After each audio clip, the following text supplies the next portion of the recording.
O dia que a minha cliente levou uma acompanhante, essa acompanhante levou o marido, eles deitaram de conchinha no sofá da sala da minha casa, na minha sala de atendimento, e pediram pra ligar a televisão e escolher um filme pra eles assistirem durante o atendimento.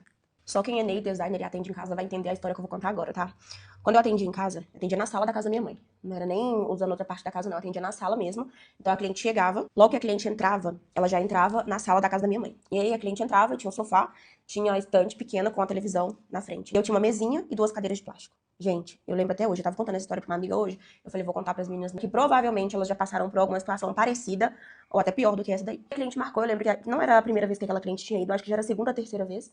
A cliente marcou e eu não tinha política de atendimento, tipo, aquela política de que, não pode atrasar tantos minutos, ou então tolerância de atraso é de X minutos, não tinha. De não poder levar acompanhante, nem nada disso. Então não tinha essa política de atendimento. Então eu marcava pra cliente, a cliente ia e pronto. A cliente sentou na cadeira e eu já achei estranho, porque se você vai ser atendida na casa de uma pessoa, e como não era a primeira vez que ela tinha sido atendida por mim, eu pensei assim, ela sabe que eu atendo na minha casa, e então ela não vai trazer ninguém porque a casa é pequena. E aí, gente, a cliente chegou esse casal, e pronto, ofereci água, pedi pra eles sentarem. Minha mesa de atendimento era no meio, eu ficava assim, ó, eu ficava de um lado, a cliente do outro, e o sofá era desse lado e a televisão era de frente. Então, quem tava no sofá, a gente tava no atendimento ali, eu que tava no atendimento, eu e a cliente, a gente ficava no meio, a visão de quem tava sentado no sofá assistindo a televisão. Geralmente eu deixava a televisão ligada pra cliente assistir, ou então pra passar o tempo da cliente ali enquanto ela tava fazendo a manutenção.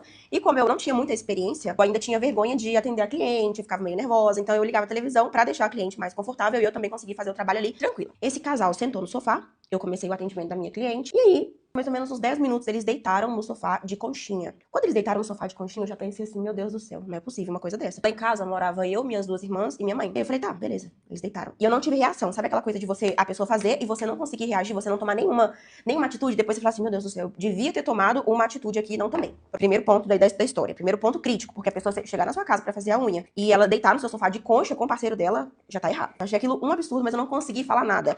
Sabe quando você não consegue falar? Foi a questão de não conseguir, eu não conseguia abrir a boca, eu não conseguia falar nada. Por fim, ela pediu o controle pra escolher o filme pra ela assistir com o namorado dela. Quando ela pediu o controle, eu falei, não é possível. E eu também não consegui falar não mais uma vez. Eles iam mudando o canal, deitado de conchinha. Chegou uma hora que o cara, eu juro pra vocês, o cara ele começou a roncar. E eu olhava pra aquela situação assim, eu falei, hoje eu tava contando pra essa amiga minha, eu falei, cara, como que eu aceitava isso? Quando eu tive a consciência de que eu precisava ter esse posicionamento, que aquilo ali era a minha empresa, não era a minha casa, eu não tava fazendo um extra, eu tava fazendo ali o meu salário do mês, ou então eu tava construindo uma cartela de clientes, eu entendi e consegui me posicionar. Mas enquanto eu continuei como amadora, essa foi apenas uma das histórias que aconteceu comigo pelo fato de eu não me posicionar como profissional, de eu não ter esse conhecimento, de eu não enxergar o meu negócio como a minha empresa. Agora eu quero que você coloque aqui pra mim qual situação já aconteceu com você atendendo dentro da sua casa e que você também, escutando agora essa história, consegue entender que foi falta de posicionamento profissional.